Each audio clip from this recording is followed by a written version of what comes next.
जीवन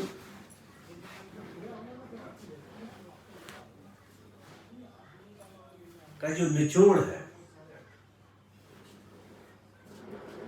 वो आखिरी उम्र में उभरता है। और अच्छा हो या बुरा हो, साधना की हो या संसार में रहे हो, दोनों अनुभव देते हैं। संसार भी एक अनुभव देता है, वो हमें वैराग्य की तरफ ले जाता है।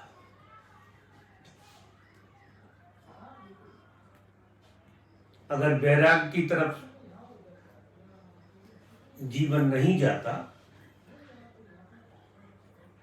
तो समझिए आप जीवन का अनुभव नहीं कर पाए।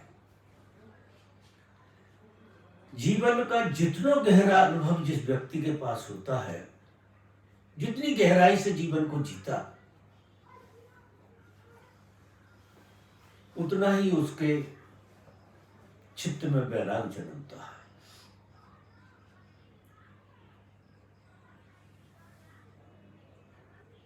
और वैरागी के पास समय नहीं होता। इसका मतलब है आदमी जिसको ऐसा लगता है कि समय कम है,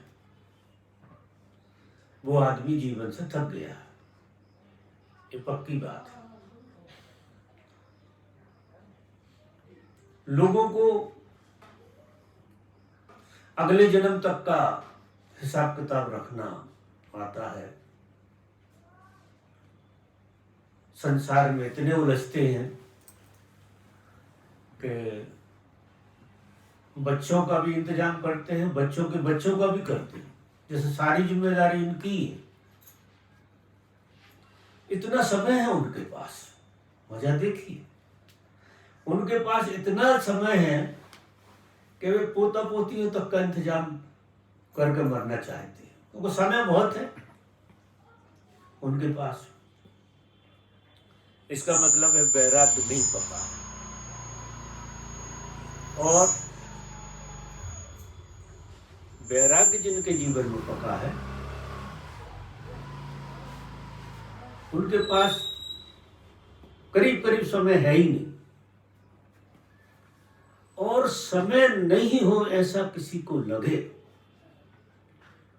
कि अब समय नहीं बचा है, जैसे अब जीवन बचे ही नहीं, मतलब जीने के लिए कुछ नहीं बचा है। समय नहीं बचा का मतलब यह है कि जीने के लिए कुछ नहीं बचा है। अगर समय बचा है तो जीने बहुत बचा है अभी तो। और वो जब ही लगता है जब हम जीवन को गहराई से नहीं जीते। बहुत जल्दबाजी में, सन्यासी भी जल्दबाजी में हो जाते हैं और जीवन को सन्यास सिर्फ नाम होता है। और वैराग्य चित्त में नहीं आता। तो जिन मित्र ने पूछा है कि उलझन में हूं, ऐसी अवस्था में उलझन आती ही है। जितना जिसके जीवन में समय कम होगा, उतनी उलझनें समग्र रूप से इकट्ठी हो जाएंगी,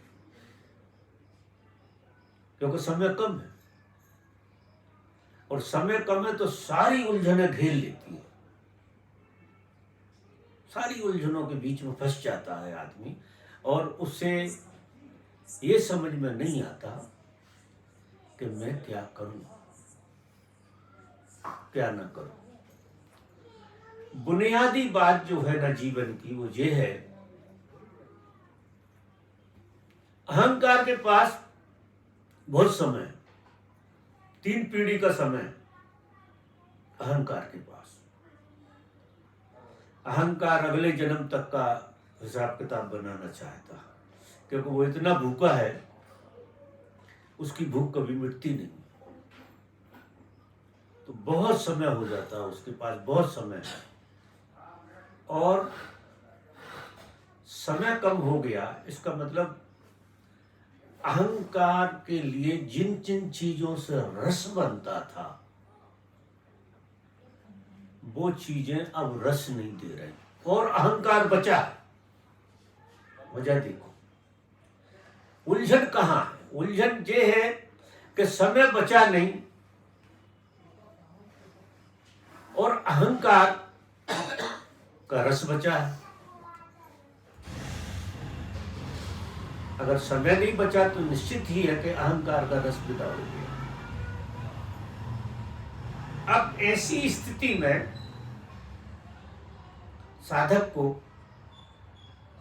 बड़ी उलझन हो जाती है, क्योंकि आदमी दो तरह से जी सकता है। एक तो भ्रम से जी सकता है, जो ज्यादातर हम सभी जी रहे हैं, और एक ब्रह्म से जी सकता है। ब्रह्म में इतना बड़ा फैलाव है, इतना बड़ा फैलाव है कि ऐसे हजारों संसार समा जाते, इतना बड़ा फैलाव है जो आपके भीतर पड़ा हुआ है।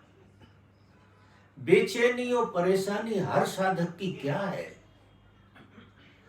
कि साधक संभावना बहुत लिए हुए है।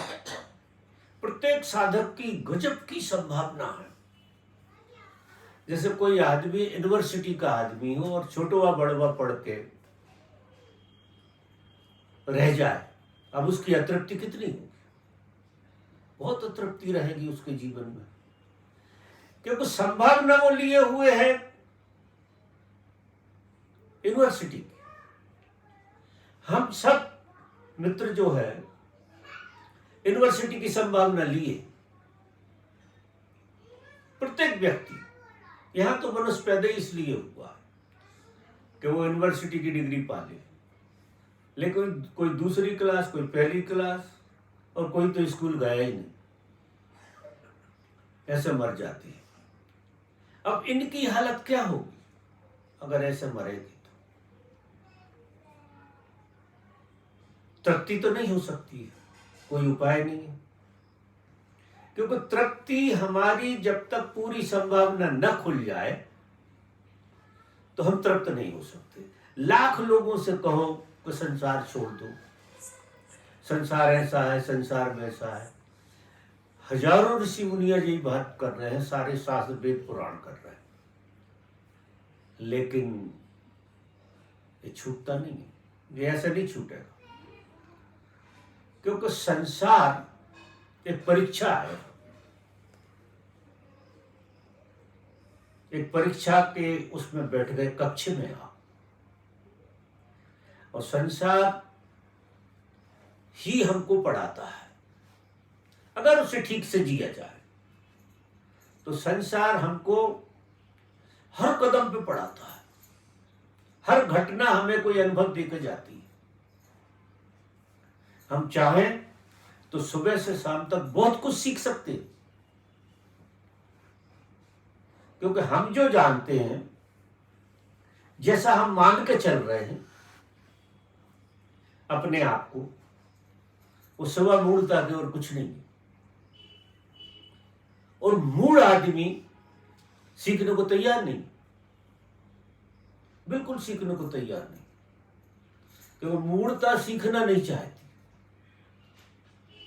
और बुद्धिमान आदमी गलतियों से सीखता है, जो भी गलती करेगा उससे सीखेगा। अनुभव, गलती करने में कोई बुराई नहीं, लेकिन गलती को सीखने में, क्योंकि ये तो प्रयोगशाला है संसार, और प्रयोगशाला में अच्छी और बुरी घटनाएं हमारे जीवन में घटेंगी, और दोनों घटनाओं में हमें क्यों घटी वो घटनाएं? सीखने के लिए। इससे ज्यादा कोई मूल्य नहीं है किसी घटना का, इससे ज्यादा मूल्य होता ही नहीं। कोई भी घटना बिना मतलब की है, क्योंकि आप किसी क्लास में बैठे हैं अभी, तो उस क्लास को क्रॉस करना है तो सीखना पड़ेगा आपको। और वो क्लास ऐसी नहीं है कि तुमने ABCD पढ़ ली, वो जीवन से सीखा जाता है, समग्र जीवन से सीखा। इसलिए ओशो ने जीवन जीने की बहुत बात कही। उन्होंने एक ही बात करी कि जीवन को समग्रता से जीना। अगर तुम चोरी करो, बड़ी समग्रता से करना, बड़ी समग्रता से, तुम चोरी के मर्म को समझ जाओगे। अगर समग्रता से की, अकल से नहीं, समग्रता से, टोटलिटी। अगर टोटलिटी से चोरी की तो आप समझ जाओगे कि चोरी क्या चीज होती है, आप चोरी के बाहर हो जाएं। यही तो एक रहस्य संसार का, कि संसार उलझाता है और संसार ही निकालता है। उलझन भी संसार खड़ी करता है और संसार ही रास्ता निकालता है कि आप इसमें से निकल जाओ। ऐसा ब्रेन खुलता है जब उलझन खड़ी होती है और किम कर्तव्य विमूढ़ हो जाए आदमी। इस शब्द को शायद सब लोग नहीं जानते होंगे, किम कर्तव्य विमूढ़, कि उसके हाथ में करने कुछ नहीं बचा, कुछ भी नहीं बचा, हेल्पलेस जिसे कहते हैं। अगर आदमी हेल्पलेस हो जाए सच में, आपने देखा होगा हमारा जो अहंकार है वो धरातल पे जब ही आता है जब हम हेल्पलेस हो जाते हैं, हम बच्चे हो जाते हैं, हमारा अहंकार धराशायी हो जाता है। तो हेल्पलेस होना बड़ी मुश्किल से होता है, क्योंकि हमारा अहंकार तो बल खाता रहता है कि नहीं, हम कुछ कर ही लेंगे, हम कुछ पा ही लेंगे, हम कुछ हो ही जाएंगे। हेल्पलेस कोई होना नहीं चाहता, वो हेल्प चलती रहती है। जिस दिन आप किम कर्तव्य विमूढ़ हो गए कि आपको ऐसा लगे कि मेरे हाथ में करने कुछ नहीं, फिर निर्बल के बल राम, फिर परमात्मा तुम्हारी सुनता है। जब तक अहंकार मिटता ही नहीं है, टूटता ही नहीं है, जब तक आप किम कर्तव्य विमूढ़ नहीं हो जाते। आप अपने से चल रहे हैं, चलते चलते संसार उलझा देगा आपको, क्योंकि ये संसार तो दोनों तरफ का खेल खेल रहा। वैराग्य जन्माएगा, अनुभव से जियोगे, और समय नहीं बचेगा, उलझने बहुत हो जाएंगी। चारों तरफ आपके शेर खड़े हो जाएं, शेर क्या कुत्ते ही खड़े हो जाएं। आजकल के तो कुत्ते ही बहुत है, 5-7 घेर लें आपके लिए, अकेले हो, रात की बात हो, हाथ में डंडा ना हो तो हालत क्या होगी आपकी। कुत्ते ही बहुत हैं आपको किम कर्तव्य विमूढ़ बनाने, उलझा देंगे आपके लिए। ऐसी स्थिति हो जाएगी कि अब बचना मुश्किल है। अगर खूंखार कुत्ते हैं तो बचना मुश्किल है। वहां जो है अहंकार धराशायी होता है। कभी भी किसी को मदद मिलती है, कभी भी परमात्मा के द्वारा, उस समय उसका अहंकार नहीं होता, अहंकार विदा हो जाता है और उसमें परमात्मा की मदद मिलती है। तो यदि साधना करते करते ये स्थिति आ जाए कि साधना भी करी, खूब अनुभव देखे, अच्छे देखे, बुरे देखे, संसार को भी जी के देखा, परमात्मा को भी जी के देखा, और हाथ कुछ आया नहीं। हाथ तो उसकी कृपा से ही होता है, हाथ कभी किसी के आएगा ही नहीं।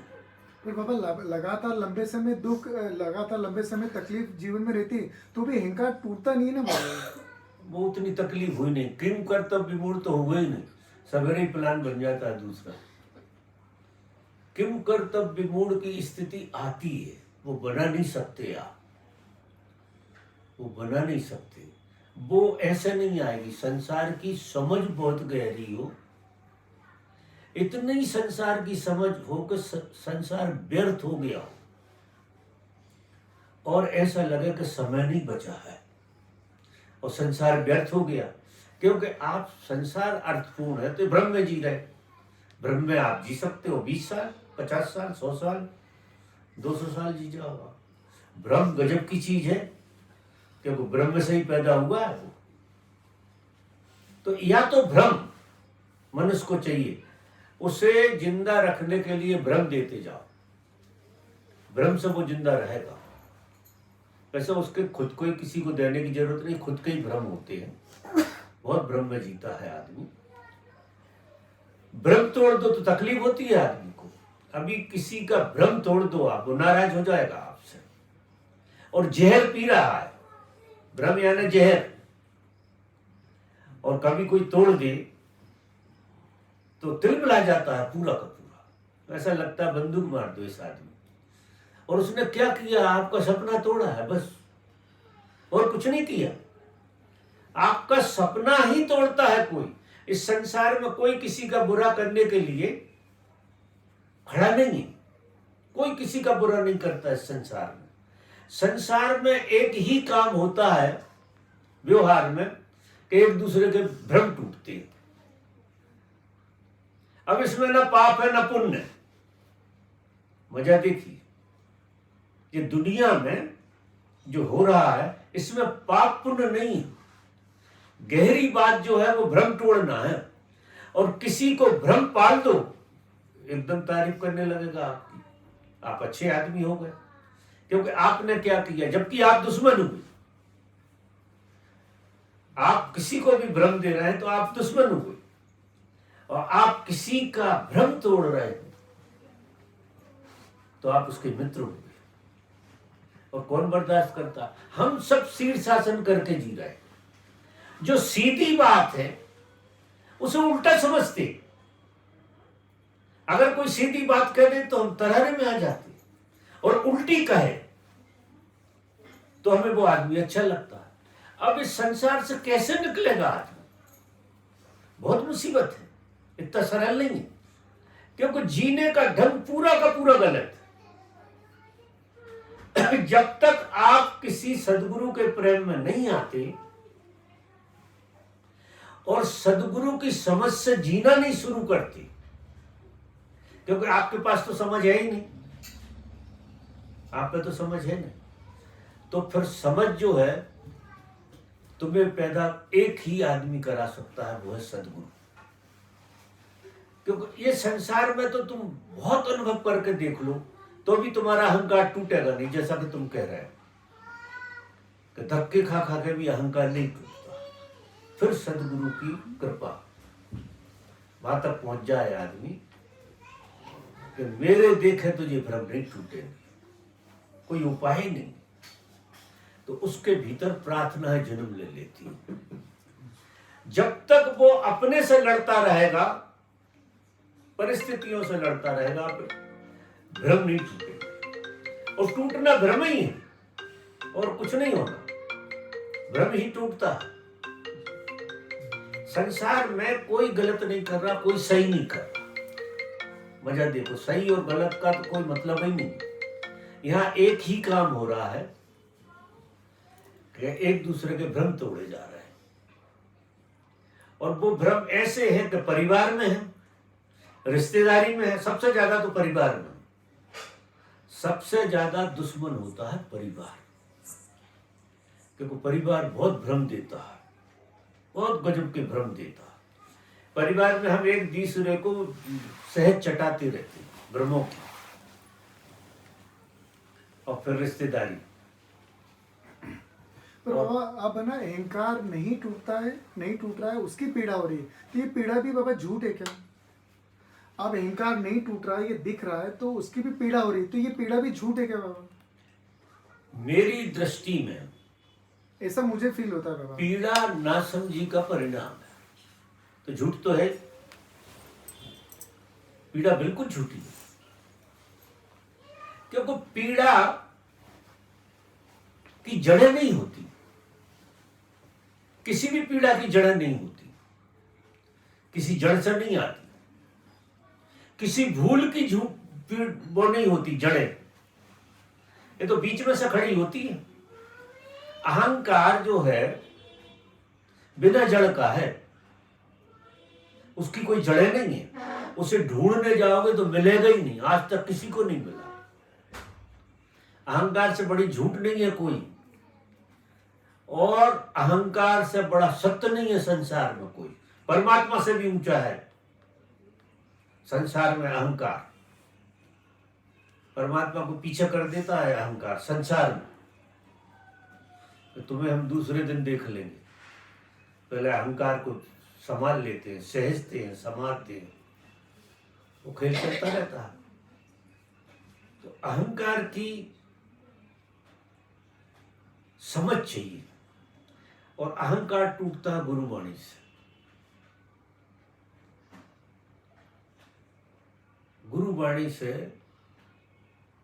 अहंकार, मंत्र पूजा गुरु वाक्यम, और मोक्ष पूजा गुरु कृपा। मंत्र यानी गुरुवाणी। गुरुवाणी जो है ना, वेद पुराण है। जो गुरु बोलता है वो वेद पुराण है। इतनी गहराई से उसको सुना जाए और समझा जाए। मंत्र पूजा गुरु वाक्यम, तो गुरु का वाक्य जो है वो मंत्र है।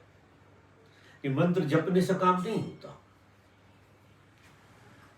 और सबसे ज्यादा लोग अगर ज्ञान को उपलब्ध हुए हैं और समझ को उपलब्ध हुए हैं, वो सुनकर हुए, सब सुनकर हुए। कई लोगों ने तो गुरु ने कहा और उन्हें माना और ज्ञान को उपलब्ध हो गए, ज्ञान घट गया उनके। उन्हें इतनी गहराई से सुन लिया, इतनी गहराई से सुन लिया कि ये धर्म कर्म कुछ भी करने की जरूरत नहीं पड़ी, ना ध्यान किए ना साधना की, सिर्फ गुरु के वचन सुन लिए, उससे काम हो गया उनका। और अपने गुरु ने शब्द को बहुत जगाया, इसीलिए जगाया। उनसे जो निकलते हैं वो जागे हुए शब्द निकलते हैं, ऐसे नहीं निकलते। उनकी वाणी जागी हुई है। और अगर आपने साधना से थक गए, संसार से थक गए, गुरु की वाणी अगर आपको फल गई, आपने ठीक से सुन ली, तो सारी उलझन आपकी खत्म हो जाएगी। क्योंकि उलझन की कोई जड़ें नहीं है। सब मसला बातचीत से हल हो जाता है। सबसे ज्यादा तो चीजें बातचीत से ही हल होती हैं, और सबसे ज्यादा चीजें बातचीत से बिगड़ती हैं।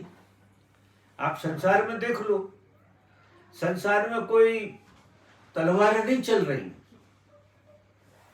मामला बिगड़ता बातचीत से और मामला बनता भी बातचीत से। मित्रता भी बातचीत से होती है और दुश्मनी भी बातचीत से होती है। किसी ने किसी का कुछ किया नहीं है, लेकिन सारा खेल बातचीत से निकल आता है। लेकिन बातचीत सुनने की कला, साधक जब बहुत गहराई में जीने लगता है, अपनी गहराई में,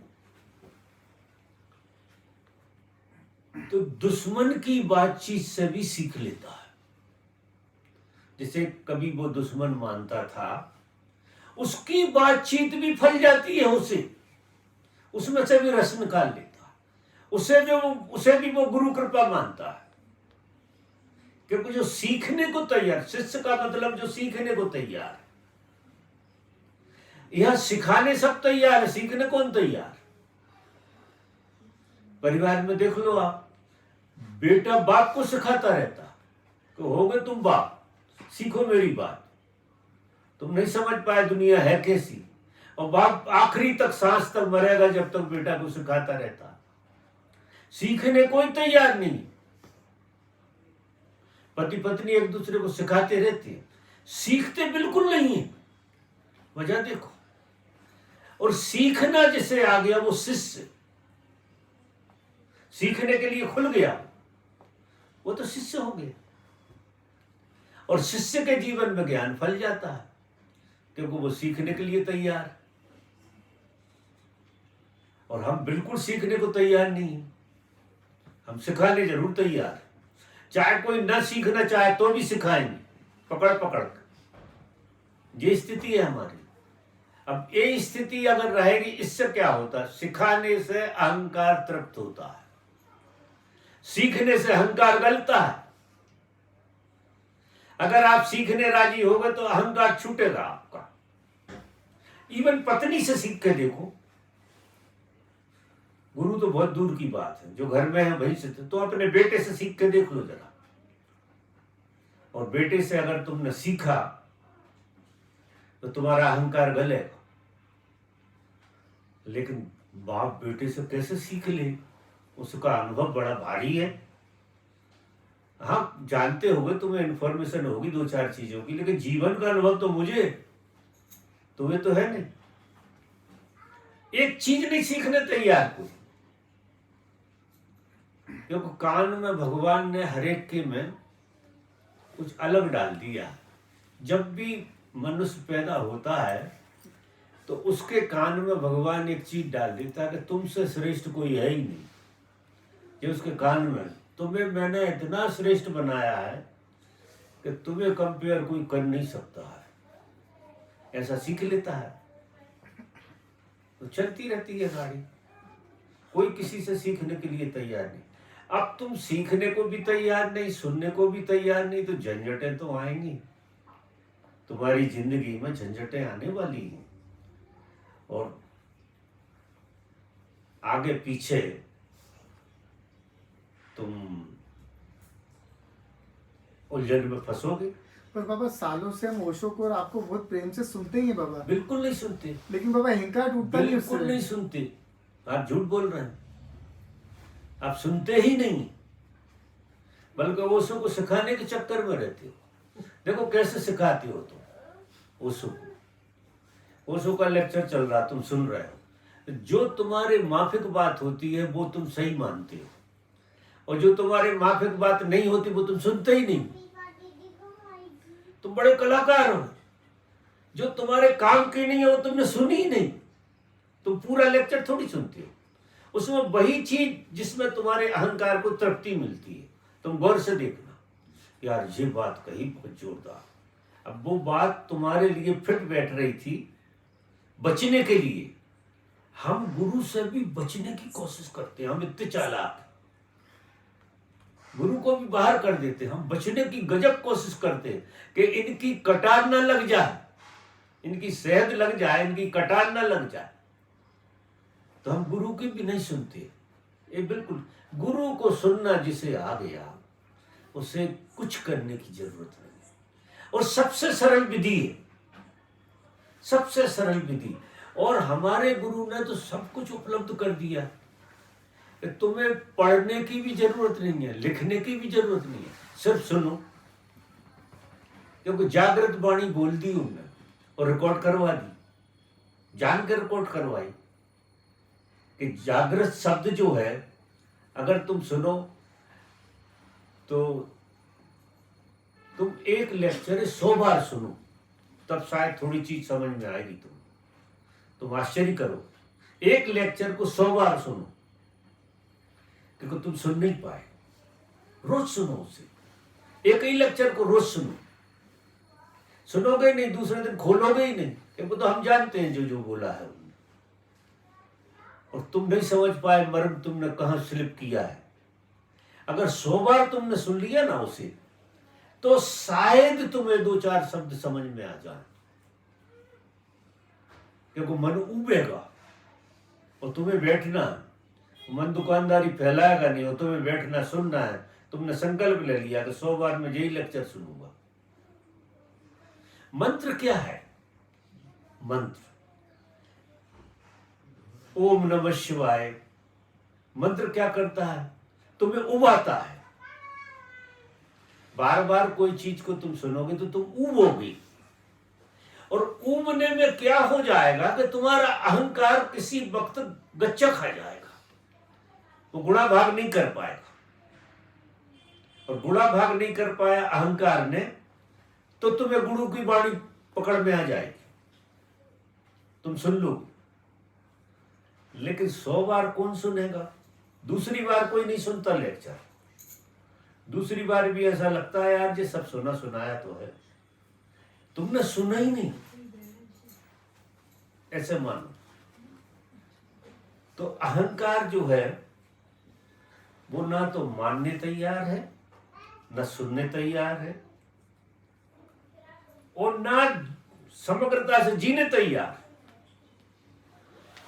वो सब तरफ से अपने को बचाता। समग्रता से जिएगा तो मरेगा, सुनेगा तो मरेगा, समझेगा तो मरेगा। तो जहां जहां अहंकार, और अहंकार मजा देखो, आश्चर्य की बात है। ये सबसे बड़ा आश्चर्य इस जगत में ये है कि अहंकार जैसी कोई चीज है नहीं। एक अहंकार और एक मृत्यु, दो चीजें अस्तित्ववान नहीं है। ये अस्तित्व में आपको मिलेंगी नहीं।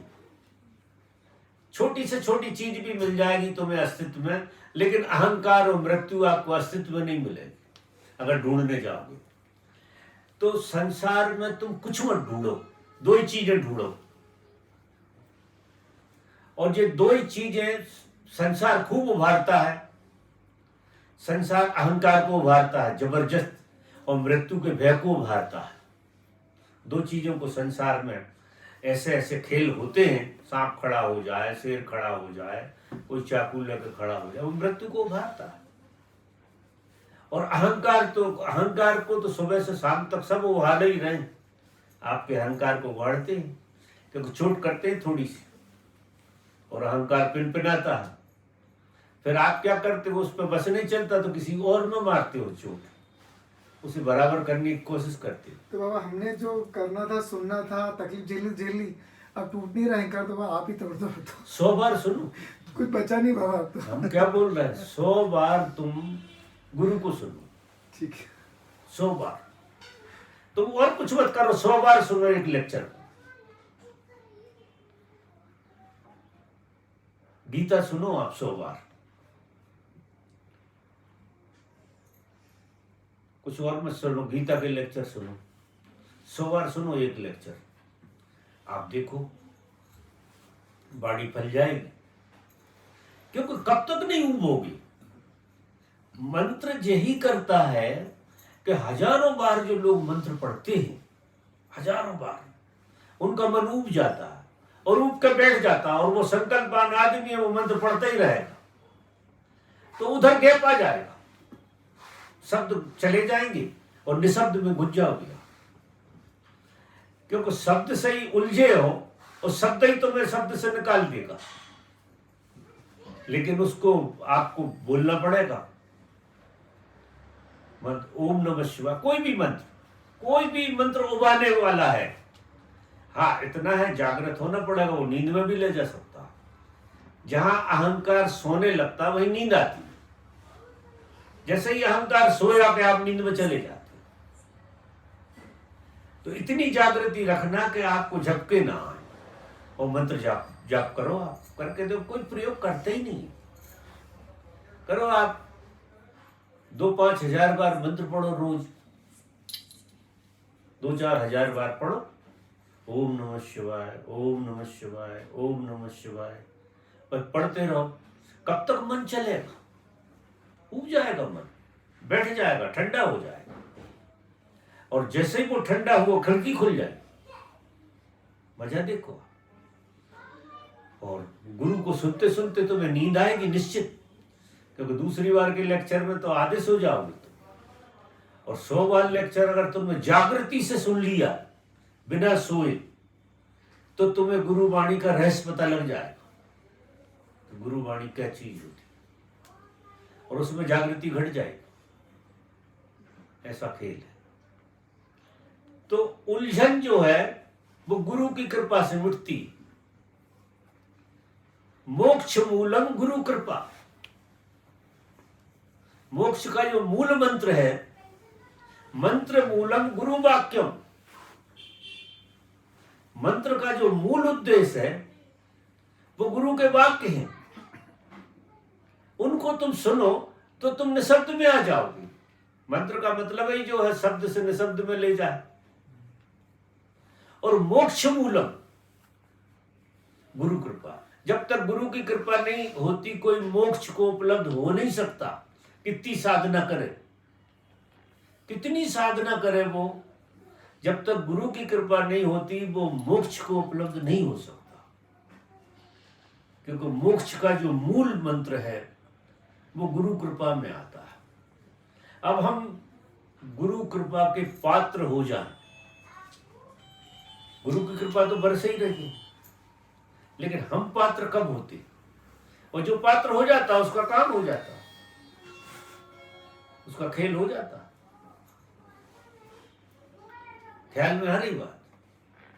करके देखो, 100 बार लेक्चर सुनो। और वो बाबा जो लोग आपसे बहुत गहरा प्रेम करते हैं वो पात्र ही नहीं बनते बाबा। प्रेम जो है ना,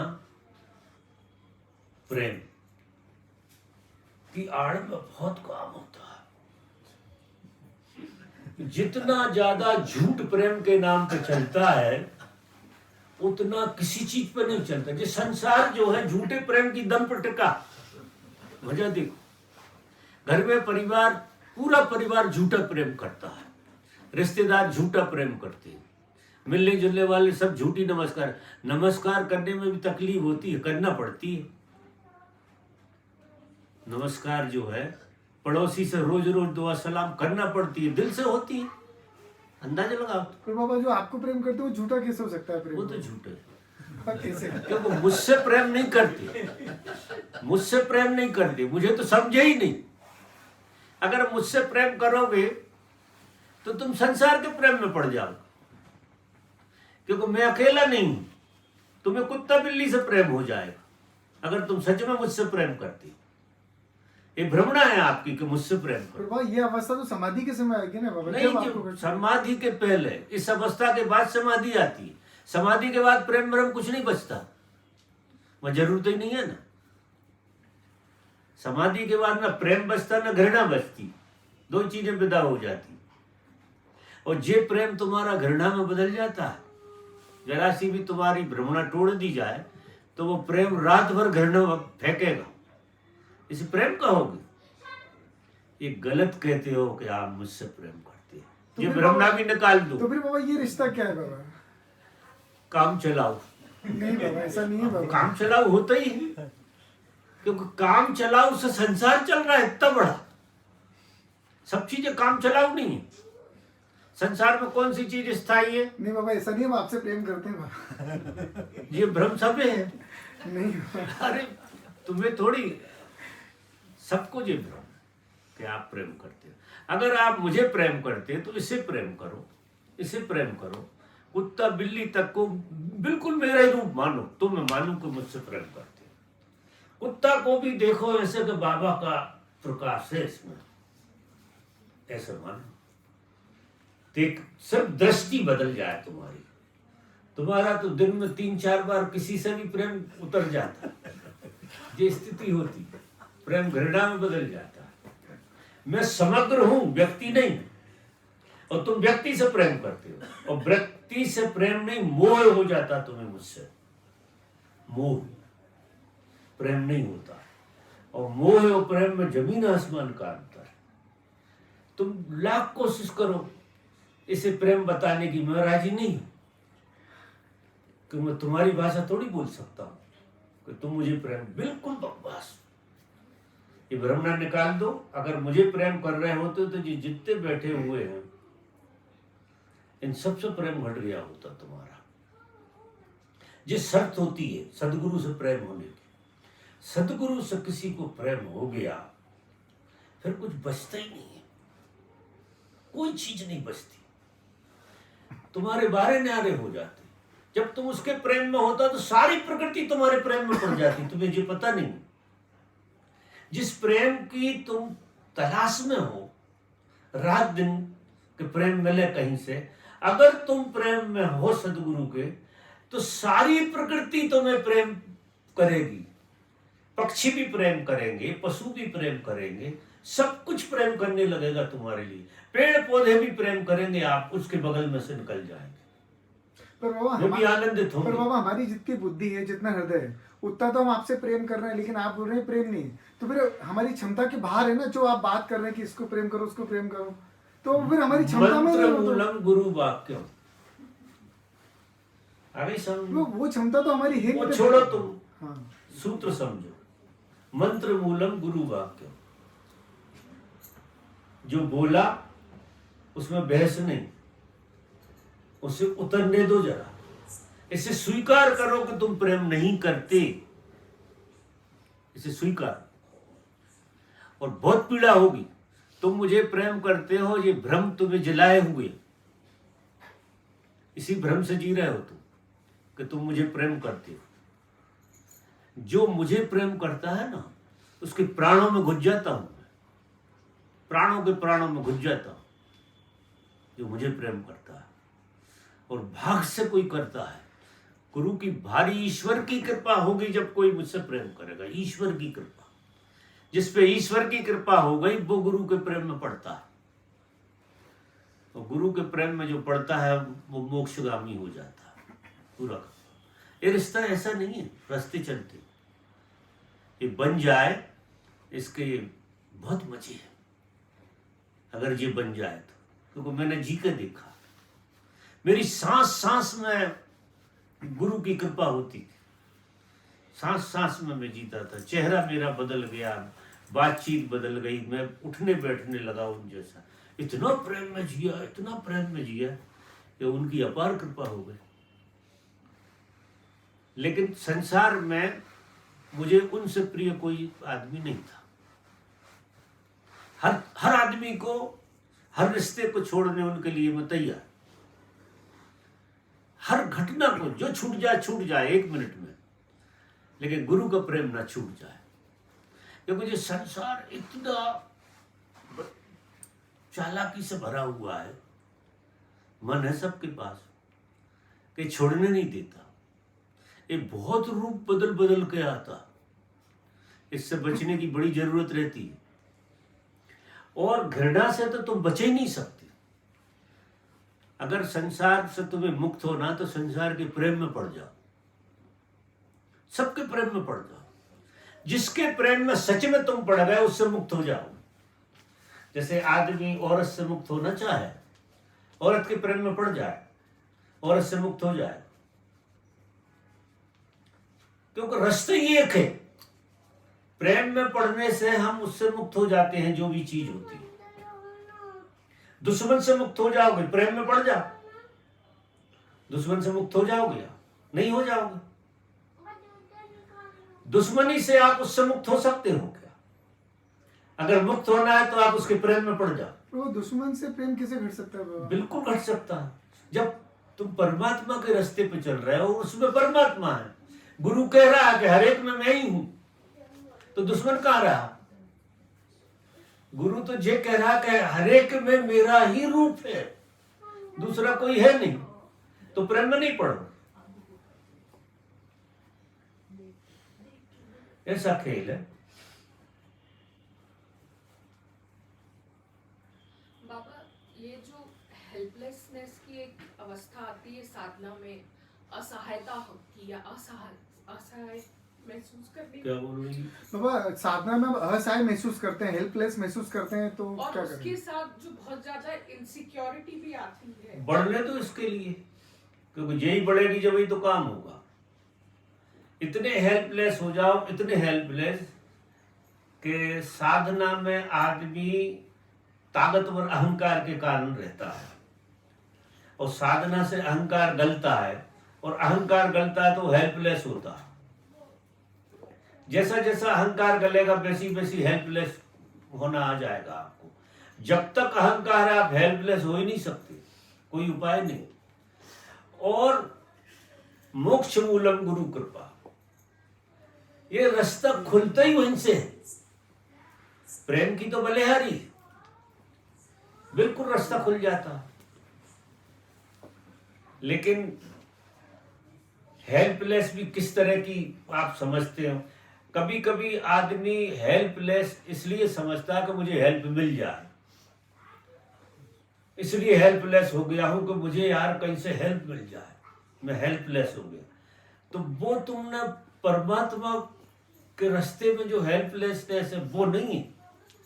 तुम्हें वैराग्य घटे पहले, तुम्हें संसार व्यर्थ हो पहले, और संसार व्यर्थ हो तुम्हारा, और फिर तुम हेल्पलेस हो, क्योंकि संसार में कुछ बचा नहीं तुम्हारे लिए, सब कुछ खत्म हो गया समझ से। कोई तुम कुआं में नहीं डाल दोगे संसार, लेकिन समझ से तुम हेल्पलेस तब होगे जब वैराग्य घटेगा, और वैराग्य घटेगा तो आप हेल्पलेस हो जाओगे बिल्कुल, कि आपके हाथ में कुछ नहीं है। और सच पूछो तो आपके हाथ में कुछ नहीं, किसी के हाथ में कुछ नहीं है। मजा तो ये, और हर आदमी को लगता है कि ऐसा कैसे नहीं, मेरे हाथ में तो देखो तिजोरियां भर रही है और आप कह रहे कुछ भी नहीं। उस समय डर भी बहुत लगता है बाबा, हैं? जब धीरे धीरे हेल्पलेसनेस शुरू होती है, असहायता शुरू होती है, तो ऐसा लगता है हर चीज से आप डर रहे हो, इनसिक्योरिटी होने लगती है। तुम्हें परमात्मा में भरोसा कहाँ? क्योंकि डर इसलिए रहे हो कि तुम संसार के प्रेम में नहीं, तुमने प्रेम नहीं किया, जीवन को जिया नहीं ढंग से, समझा नहीं जीवन के लिए। और ये हेल्पनेस तो हेल्प मांग रही है, डर के कारण हेल्पनेस है, तो वो तो हेल्प मांग रही है चेतन में, तो उससे बात नहीं बनेगी। ये तो मैं कह रहा हूं कि संसार की व्यर्थता का बोध, और संसार को इतनी गहराई से जिया हो कि हर चीज बोधपूर्ण हो गई हो। तुमने काम को, क्रोध को, लोभ को, मोह को, मत्सर को, सबको जी के उसकी पीड़ा भोगी। ये क्या देते हैं सब? लोभ पीड़ा देता है आदमी को, काम पीड़ा देता है, मोह पीड़ा देता है। मोह से मिलता क्या है? हम रात दिन मोह में पड़े रहते, करते क्या है सिवा पीड़ा भोगने के? ईर्षा, ईर्षा क्या करती है? आपको पीड़ा में डालती है।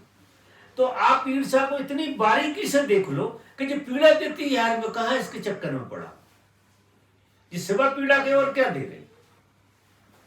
बड़ी सीधी सीधी बात है, समझने कोई तैयार नहीं है। बाकी काम पीड़ा देगा, क्रोध पीड़ा देगा, लोभ पीड़ा देगा, मोह पीड़ा देगा, और तृष्णा पीड़ा देगी, ईर्षा पीड़ा देगी।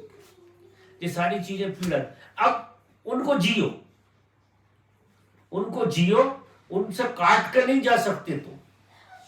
तुम काट के भग जाओ, किसी किनारे में बैठ जाओ तो रूखे ठूंठ हो जाओगे। बिल्कुल लोभ के बाहर जाना पड़ेगा, लोभ को समग्रता से देखना पड़ेगा तुम्हें कि ये पीड़ा देता है। सन्यासी का मतलब ही ये है कि सन्यासी चीजों को समग्रता से जिए, और उन्हें मिलेगा कुछ नहीं। तुम जाते हो काम में आनंद के लिए, और समग्रता से जाओगे तो पीड़ा के अलावा कुछ है ही नहीं।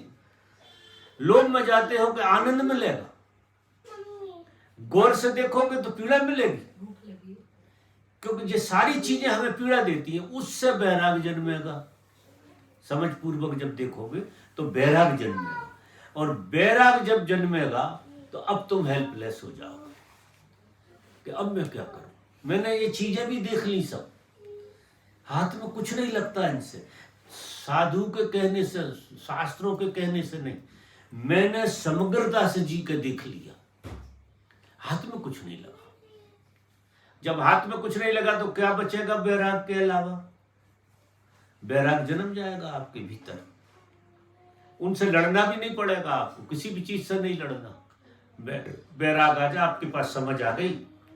और हमारे पास अगर सच्ची पूंजी कोई है तो वो समझ है, कि आप पे इतनी समझ हो कि किसी और की समस्या सुलझा दो।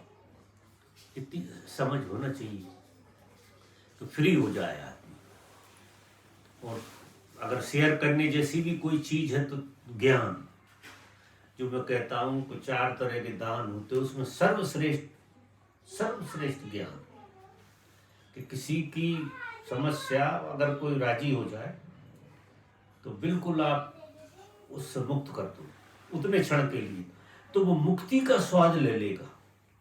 और उसकी व्यर्थता, क्योंकि किसी चीज की व्यर्थता तो हो ही रही है जब तो तुम फंसे हो। कोई व्यर्थ चीज पकड़े है तुम, कोई ना कोई चीज पकड़े है, या तो लोभ पकड़े हैं, या मोह पकड़े हैं, या काम पकड़े हैं। कोई वो एक का प्रश्न यही है कि काम से पीछे ही नहीं छूट रहा। अब तू काम से पीछा कैसे छूटेगा तेरा? काम के अनुभव से अगर तू गुजर रहा ठीक से, तो तुझे अगर पीड़ा हाथ में आती है तो मुक्त होगा। तू तो बदलाहट में चला जाता है कि यहाँ काम में तृप्ति नहीं है तो दूसरे को पकड़ लो, दूसरे में नहीं है तो तीसरे को पकड़ लो। अब यहाँ तृप्ति होती क्या? यहाँ तो और बढ़ेगा। जिस जगह तुम हो, जिसके साथ तुम हो, इतनी समग्रता से जियो कि उसकी पीड़ा समझ लो। आनंद है नहीं, ये ख्याल रखना। आनंद संसार की किसी चीज में नहीं है। ये 5-6 चीजों का नाम संसार है: काम, क्रोध, लोभ, मोह, मत्सर, ईर्षा, महत्वाकांक्षा। ये संसार है। और ये क्या देता है? सिवा पीड़ा के कुछ हाथ नहीं लगता। और वो मेरे कहने से समझ में आ जाए ये असंभव, असंभव। आपको उससे गुजरना है और उस पीड़ा को देख लेना, क्योंकि मिलेगी पीड़ा। क्योंकि संसार में आपको संसार से बाहर पीड़ा ही कर सकती है, आनंद नहीं कर सकता। संसार से बाहर जाने का जो तरीका है, जो रास्ता है, वो पीड़ा से गुजरता है। पीड़ा मतलब दुख नहीं, पीड़ा यानी समझ की पीड़ा, कि हम नासमझी में क्या कर रहे हैं, उसकी पीड़ा होती है। कि हम कितनी नासमझी में जी रहे हैं, हम बिल्कुल बेवकूफी में जी रहे हैं, तो उसकी पीड़ा बनती है। और उसकी पीड़ा बहुत ज्यादा बनती है जो नासमझी, खुद को आदमी ऐसा समझ ले कि मैं नासमझी कर रहा हूं, ये बिल्कुल ठीक नहीं है। और उससे पीड़ा आएगी निश्चित, लेकिन उस पीड़ा को ढके नहीं, उसको स्वीकार कर ले तो आदमी निकलेगा, उस पीड़ा में से बाहर हो जाए। ठीक है? और तो प्रश्न है ही नहीं, और जरूरत भी नहीं है, इतना ही बहुत है। अगर सुन लो 2-4 शब्द तो। 7 बज गए। आपका भोजन की तैयारी करें।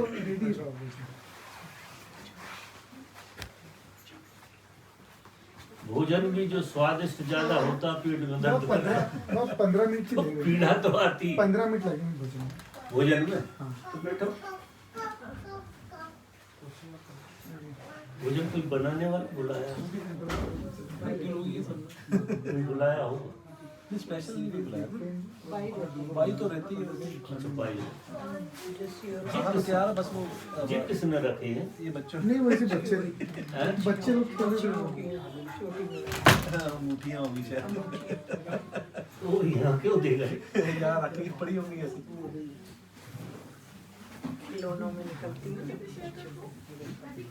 क्या हो? थोड़ा सोने को भी दे दो।